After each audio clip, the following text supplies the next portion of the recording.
Hello, a very good morning to all dear students and everyone who watching my this video. So welcome to my YouTube channel, The Afsar Academy. Myself Afsar from Aman School. So आज मैं आपके लिए 10th standard का unit 3 का part 3 लेकर के आया हुआ हूँ। इसके अंदर अरुण कृष्णमूर्ति से क्वेश्चन किया जा रहा है, उनसे इंटरव्यू लिया जा रहा है, उनसे क्वेश्चनिंग की जा रही है। तो कुछ क्वेश्चन किए जा चुके हैं और कुछ क्वेश्चन करना बाकी है। तो आज हम नेक्स्ट पार्ट से स्टार्ट करेंगे। तो आप लोग प्लीज़ वीडियो को फुल वॉच करना, चैनल को सब्सक्राइब ज़रूर कर देना, लाइक भी करना। अब उनसे नेक्स्ट क्वेश्चन किया जा रहा है, did you feel any hesitation in quitting a well paying job?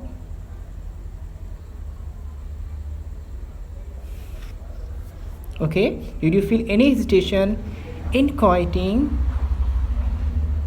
a well-paying job and venturing into this full-time? What were the options you weighed before you arrived at your decision? यानी उससे question किया गया कि किस तरीके से hesitation हिचकिचाहट आपको पेश आई, क्योंकि आपने जब एक बहुत अच्छा वेल पेइंग जॉब छोड़ा, यानी आपको एक ऐसा जॉब कर रहे थे जो बहुत अच्छा आपको पे कर रही थी, बहुत अच्छी सैलरी थी, तो आपने ऐसा जॉब छोड़ने पर कोई हेजिटेशन आपको आया, कोई हिचकिचाहट आई? And venturing into this full time, और आप इसके अंदर पूरी तरीके से कूद गए, यानी कि इसके में पूरी तरीके से काम करने लगे। What were the option you weighed before you arrive at your decision? यानी कि जो आपको ये डिसीज़न है इसके अंदर आना, तो कुछ और ऑप्शन आपने सोच के रखा था, किस तरीके से आपने सोचा, आपने वेट किया अपने डिसीज़न को इसमें आने के लिए। तो इससे क्वेश्चन किया गया कि जब आपको एक बेहतरीन जॉब थी आपके पास में, तो आपने उसको छोड़कर इसमें फुल टाइम क्यों आ गए, और कौन से ऑप्शन को सोचकर आप इसके अंदर आए थे, ये डिसीज़न लिया। सो उनका आंसर सुनते हैं हम। It is always good to decide in favour of what you really love to do. कह रहे हैं कि यह हमेशा बहुत अच्छा होता है उसके फेवर में डिसीज़न लेना, फैसला लेना जिसको करना आपको पसंद हो, यानी जो काम आपको करना पसंद हो उसके फेवर में डिसीज़न लेना हमेशा बहुत अच्छा होता है। I quite my job at Google. मैंने गूगल से अपना जॉब बंद कर दिया, यानी ये कौन थे? गूगल में जॉब करते थे। आप समझते हैं गूगल जो आज का सर्च इंजन है, जो पूरी दुनिया में मशहूर है, इसके अंदर जॉब करते थे, जो बहुत अच्छी सैलरी प्रोवाइड करता है। तो कह रहे हैं मैंने गूगल से अपना जॉब स्किप कर दिया, छोड़ दिया, but I still keep in touch with my friends there. लेकिन अभी भी मैं वहाँ के अपने दोस्तों से टच में हूँ। So only my duties at Google have come to an end, यानी सिर्फ मेरी ड्यूटी गूगल से ख़त्म हुई है, नॉट माई इमोशनल बॉन्ड, लेकिन मेरा इमोशनल बॉन्ड वहाँ से भी जुड़ा हुआ है। I understood that I had to leave the job at minutes in 2010 or else I would never be daring enough to do so। कह रहे कि मैं समझ गया, I understood I had to leave, यानी मुझे छोड़ना पड़ा था the job at the 8 minutes in 2010, यानी कि 2010 का वो टाइम था जिस समय मुझे जॉब छोड़ना पड़ा था, या उसके या और else I would never be daring enough to do so। अगर मैं ऐसा नहीं करता तो इतना ज़्यादा करने के मैं डेयरिंग नहीं कर सकता था।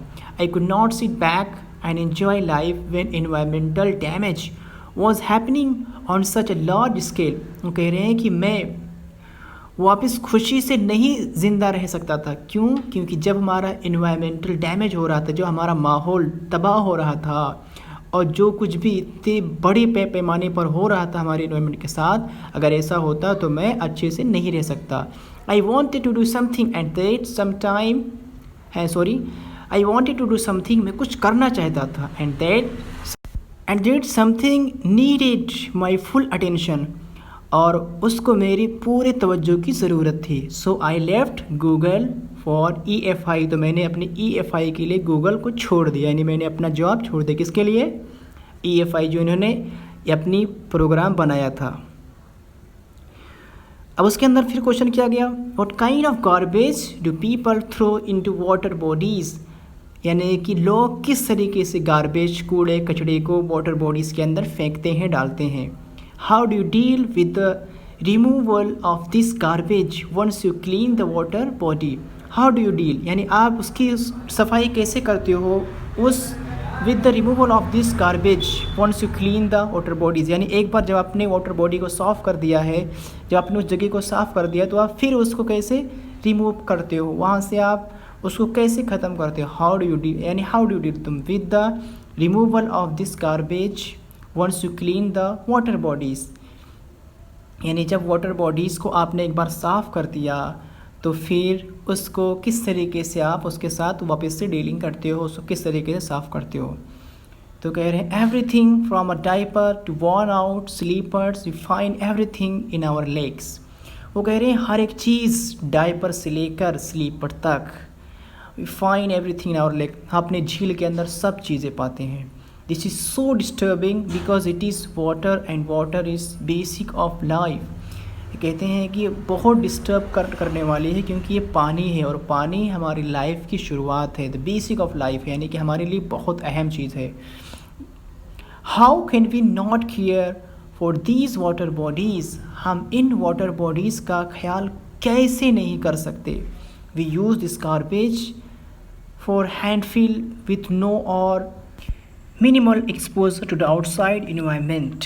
कह रहे हैं कि हम इन गार्बेज का, इन कूड़े कचड़े का इस्तेमाल करते हैं लैंड फिल के लिए, यानी कि जहाँ पर जैसे कि ज़मीन बहुत गड्ढे होती है तो उसे हम फिल करते हैं ताकि वो ऊंची हो जाए, फिर वहाँ पे हम पेड़ पौधे लगा सकें, ज़मीन को बसा सकें। और कह रहे हैं लैंड फिल के लिए करते हैं विथ नो और minimal exposure to the outside environment, और जो इन्वायरमेंट आउटसाइड इन्वायरमेंट होते हैं और वहाँ पे जो खुले हुए होते हैं छोटे छोटे जैसे तरीके से गड्ढे हो गए तो उसको भरने के लिए we ensure that the lake area and water holding are free of garbage so that bird frogs and snake can live in peace. हम इंश्योर, वी इंश्योर माने होता है यकीनी, यानी हमारा यकीन है कि लेक यानी झील होती एरिया और जो भी वाटर होल्डिंग होती जहाँ पानी होता है वो गार्बेज से यानी कूड़े कचड़े से हमेशा फ्री रहना चाहिए, उसके अंदर ज़रा भी कूड़ा कचड़ा नहीं होना चाहिए ताकि वहाँ पर चिड़िया, फ्रॉग्स एंड स्नेक अपने सुकून के साथ ज़िंदगी गुजार सकें। पीस यानी कि सुकून के साथ में अपनी ज़िंदगी वहाँ पर ये लोग रह सकें, खुशी के साथ में रह सकें। जब तक हमारी लेक जो है, झील है, जो भी पानी है, वाटर बॉडीज़ है वो साफ़ नहीं रहेंगे तो ये सब भी उसके अंदर बर्बाद हो सकते हैं, तबाह हो सकते हैं। तो मेरा मानना है कि वो सही होना चाहिए।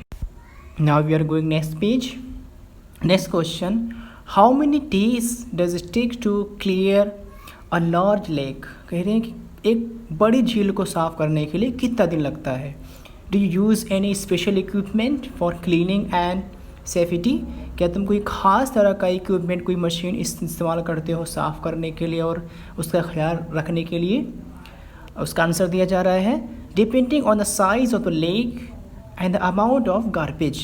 यानी कह रहे हैं कि ये तो जो झील होती है उसकी लंबाई पर डिपेंड करता है और कितना ज़्यादा उसके अंदर कचड़ा है, यानी जितना बड़ी रहेगी या जितना ज़्यादा कचड़ा रहेगा तो उतना ज़्यादा टाइम लग सकता है। It can take anywhere between 5 days and 3 months to completely clean a lake. कह रहे हैं कि फिर भी 5 दिन से लेकर 3 महीने लगता है मुकम्मल तौर से किसी झील को साफ़ करने के लिए। We have our tools like rakes and spades. कह रहे हैं कि हमारे पास टूल्स है, जो चीज़ें मशीनें हम यूज़ करते हैं, जो सामान यूज़ करते हैं, जिस तरीके रेक्स हो गया एंड स्पेड्स, फावड़े हो गए और रेक्स हो गया, यानी कि किसी चीज़ को ऐसे फंसा कर खींचते हैं हम, उसके अंदर फंस जाता है, उसको रेक्स बोलते हैं। स्पेड बने होता फावड़ा, तो फावड़ा और रेक्स है हमारे टूल्स, उसका हम इस्तेमाल करते हैं। So thank you for watching my video. So please like this video and please subscribe my YouTube channel. Thank you everyone. Please take care. Bye.